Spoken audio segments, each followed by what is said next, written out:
Un nouveau nom cette année à la grande table de la Coupe du Monde de la pâtisserie, celui de Revol, le fabricant des assiettes qui servent d'écrin à toutes les œuvres sucrées du concours.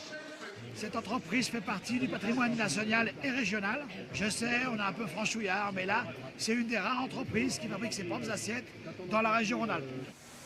La manufacture drômoise, créée en 1769, une entreprise historique qui garde le goût du détail. On lime le bord pour montrer ce petit chose de l'assiette qui fait ce que s'appelle le caractère. Puis voilà. Caractère, c'est aussi le nom de cette collection anniversaire, une pièce cerclée de sombre qui conjugue talent d'un designer reconnu et des artisans de l'usine. Pour les pâtissiers du monde entier, des assiettes choisies en noir et blanc. Le jaune, c'est le vernis qui sert à maintenir le décor. Il va le brûler à la cuisson à 820 degrés et on obtiendra ce résultat. Cette assiette, à la fois elle est très ronde et à la fois elle a une déformation naturelle. Revol, c'est cet équilibre entre une manufacture de plus de 250 ans et à la fois un vrai savoir-faire pour des séries et une très grande qualité.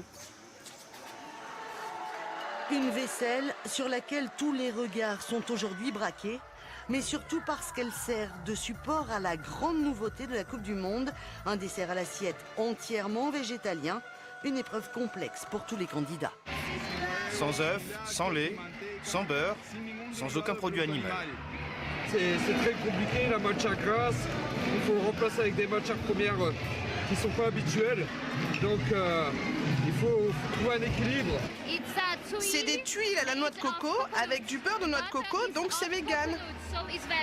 Imposer le tout végétal, pour les organisateurs, une volonté de rester dans la course. Il y a peut-être un marché, un créneau à prendre là-dessus, parce que les gens demandent de plus en plus des choses moins grasses, mais ça ne change pas que la bonne pâtisserie reste la bonne pâtisserie.